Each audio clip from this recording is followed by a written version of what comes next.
अस्सलाम वालेकुम। आज हमारा 31st लेक्चर है और आज हम चैप्टर नंबर 6 स्टार्ट करने लगे हैं ग्रुप थ्योरी की इस लेक्चर सीरीज़ में, जिसका नाम है जी ग्रुप होमोमॉर्फिज्म।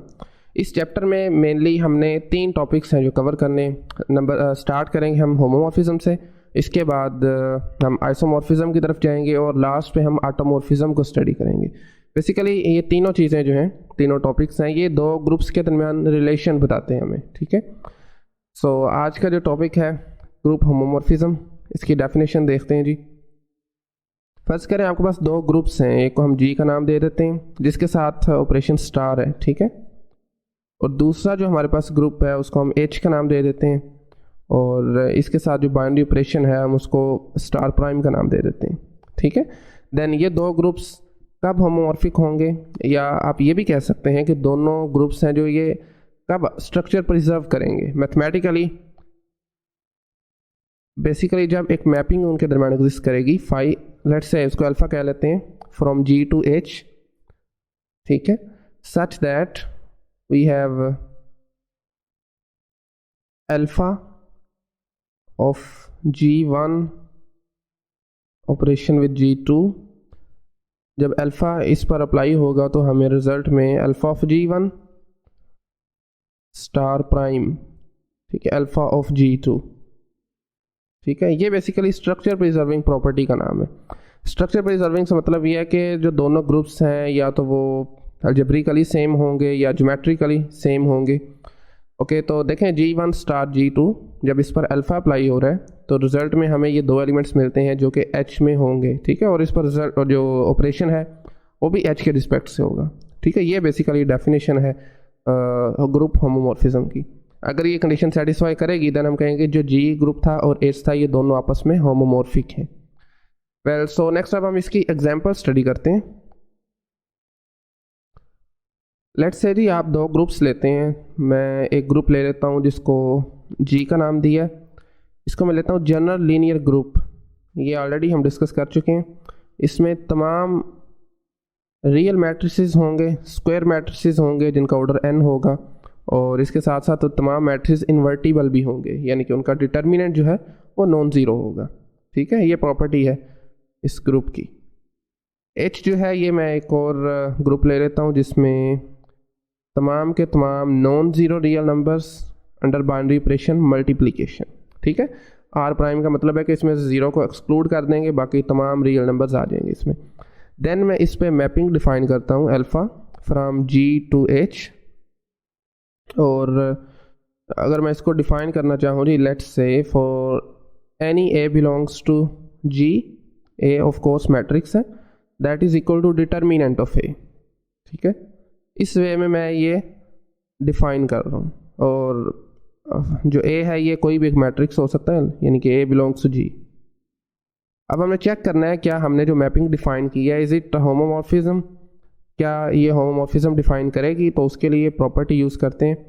अच्छा, प्रॉपर्टी यूज़ करते हैं जिसमें क्या आ जाएगा, दो आप मैट्रिसेस लें ए बी, तो ये इक्वल आ जाएगा जी by using the given definition determinant of A B. और आपको पता है डिटर्मिनेंट की प्रॉपर्टी है एक, डिटर्मिनेंट दो मैट्रिक्स के प्रोडक्ट को हम अलग-अलग लिख सकते हैं, यानी कि इसको लिख सकते हैं जी determinant of A times determinant of B.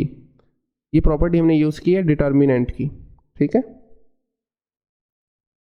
सो ये जो मैंने लिखी है ना ये वाली, ये प्रॉपर्टी है डिटर्मिनेंट की। अच्छा, अब आगे देखें, सिंपली अब हम इसको क्या लिख सकते हैं जी, alpha of A times alpha of b, ठीक है। तो अब देख रहे हैं जो हमारी डेफिनेशन में हमें रिक्वायर थी बेसिकली ये वाली फॉर्म, वो इस केस में बन गई है। तो आप कह सकते हैं कि ये जी ग्रुप था और एच ग्रुप है हमने जो लिए हुए, ये दोनों आपस में होमोमॉर्फिक हैं।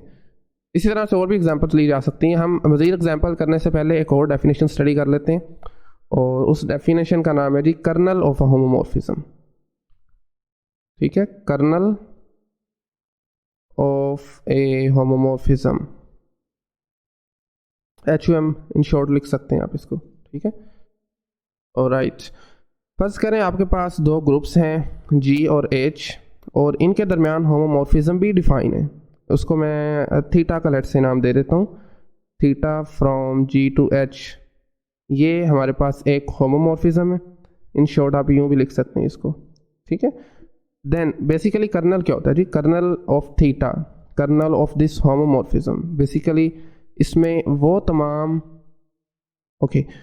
तमाम एलिमेंट्स होंगे जी के, जो फर्स्ट ग्रुप है जिसको हमने जी का नाम दिया है, उसके वो तमाम एलिमेंट्स होंगे सच दैट थीटा ऑफ जी, जिनका इमेज हमारे पास आइडेंटिटी आता है, और ई किस में? एच में, जो कि सेकंड ग्रुप है हमारे पास। ठीक है, ये डेफिनेशन है जी कर्नल की। It consist of all those elements of the group जी जो कि अंडर दिस मैपिंग आपके पास एच की आइडेंटिटी पर मैप होंगे। ठीक है, तो इसको मज़ीद अंडरस्टैंड करने के लिए अगेन हम एग्जाम्पल करते हैं जी। ठीक है, एग्जाम्पल नंबर 1, इसकी 2 एग्जाम्पल्स करेंगे। फर्स्ट एग्जाम्पल जो हमारे पास है, इसमें मैं लेता हूँ जी मैपिंग, अल्फ़ा का नाम दे देता हूँ उसको, सेट ऑफ इंटीजर्स, ये आपको पता है अंडर एडिशन ग्रुप होता है हमारे पास। Okay, so set of integers से मैं मैपिंग जो लेना चाह रहा हूँ ZN।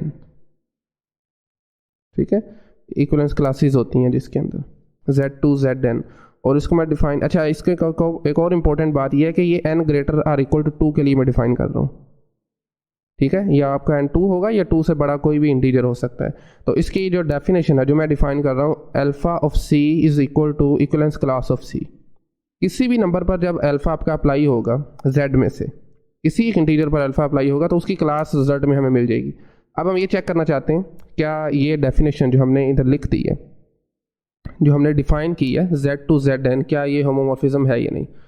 उसके लिए सिंपल बाय डेफिनेशन हम क्या करेंगे, किसी भी 2 रियल नंबर्स के लिए, let's say for AB belongs to this set of, sorry real number नहीं, इंटीजर्स की बात कर रहे हैं तो इंटीजर लेंगे। For any AB belongs to Z we have alpha of A plus B। इसका आंसर हमारे पास क्या आएगा by definition? A plus B की इक्विवेलेंस क्लास आ जाएगी। ठीक है, और आप ये जानते हैं कि A प्लस B की इक्विवेलेंस क्लास को हम अलग-अलग भी लिख सकते हैं, ये प्रॉपर्टी है इक्विवेलेंस क्लास की। आप इसको A प्लस B भी लिख सकते हैं। ठीक है, ये प्रॉपर्टी हमने यूज़ की है।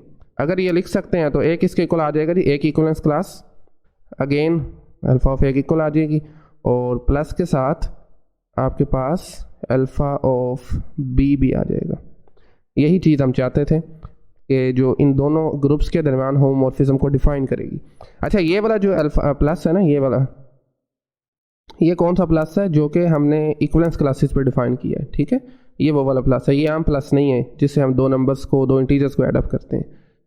वेल ओके, सो अच्छा अब एक और इम्पोर्टेंट जो हम बेसिकली फाइंड करना चाह रहे हैं कि इसका कर्नल क्या होगा। होमोमॉर्फिज्म तो हमने डिफाइन कर दी है, अब इस मैपिंग का जो कि हमने अल्फ़ा डिफाइन की थी, कर्नल ऑफ अल्फ़ा क्या होगा? वो एलिमेंट्स होंगे इंटीजर्स में से for those C belongs to Z, ठीक है, सच दैट आपके पास अल्फ़ा ऑफ C जो कि आपका C के इक्वल है, दैट इज इक्वल टू 0, ये 0 होना चाहिए। ठीक है, अल्फ़ा ऑफ C, ये आप डायरेक्टिव लिख सकते हैं, 2 एलिमेंट ऑफ C, कौन से एलिमेंट C होंगे जिनकी इक्विवेलेंस क्लास में 0 आ जाए। 0 की बड़ी यहाँ पर इंपॉर्टेंस है। अच्छा, इसका आंसर करने के लिए हमें n का पता होना चाहिए। लेट्स से फर्ज करें आपका n जो है इसमें 2 ले रहे हैं हम, मिनिमल केस है 2, तो ZN में Z2 आ जाएगा। Z2 में 2 एलिमेंट्स होते हैं, एक 0 की इक्विवेलेंस क्लास होती है जो कि तमाम के तमाम इवन इंटीजर्स होते हैं, और एक आपके पास 1 की इक्विवेलेंस क्लास जिसमें तमाम के तमाम ऑड इंटीजर्स आ जाते हैं। ठीक है, सो अगर आप देखें C के वो आप इंटीजर्स एलिमेंट लेना चाहते हैं जो कि 0 आए, तो 0 की क्लास में तो कौन से आ जाएंगे? अगर आप N2 लेते हैं तमाम इवन इंटीजर्स आ जाएंगे। तो उसका मतलब क्या है, हम यहाँ पर NZ लिख सकते हैं ना, क्या ख्याल है? NZ का इनफैक्ट मतलब ही हमारे पास ये है कि अगर आप N को 2 रखते हैं, 2Z क्या होगा? N को अगर आप 2 पुट करते हैं, जैसा कभी मैंने ऊपर बताया, 2Z बेसिकली तमाम के तमाम इवन इंटीजर्स आ जाते हैं। ठीक है, तो इसलिए हम इसको जनरलाइज कर सकते हैं। आप n जो भी रखेंगे उसके अकॉर्डिंगली हमारा उसको कर्नल आ जाएगा। सो इस केस में कर्नल ऑफ अल्फ़ा हमारे पास आया जी NZ। ओके, मे भी आपको नज़र ना आ रहा हो, बट देखें कर्नल ऑफ अल्फ़ा आ रहा है NZ, n टाइम्स Z। ठीक है, ओके, अब आते हैं जी अपनी आज की आखिरी और दूसरी एग्जाम्पल पर। एग्जाम्पल नंबर हमारे पास है जी 2। इसमें अगेन स्टार्ट करते हैं हम 2 ग्रुप्स के साथ। एक ग्रुप में लेता हूँ जी G is equal to Z, ठीक है, यस पहले भी हमने जेड ही लिया था, सेट ऑफ इंटीजर्स है अंडर एडिशन।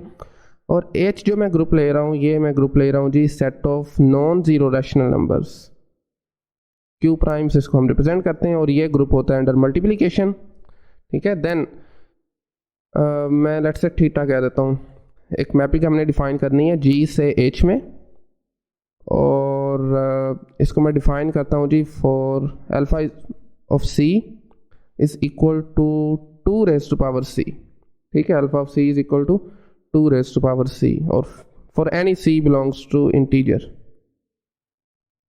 आप कोई भी इंटीजर लें, जब उसमें अल्फा अप्लाई होगा तो वो 2 की पावर में चल जाएगा। अब ये देखें कि 2 की power see basically rational number बनेगा ना, और नॉन जीरो भी होगा, ये जीरो नहीं हो सकता कभी भी, ठीक है, और ये 2 की पावर सी ऑफ कोर्स ये एच से ही बिलोंग करेगा। अब हमने चेक कर रहे हैं क्या ये भी होमोमॉर्फिज्म है, अगर होमोमॉर्फिज्म है देन हम इसका कर्नल भी फाइंड करेंगे।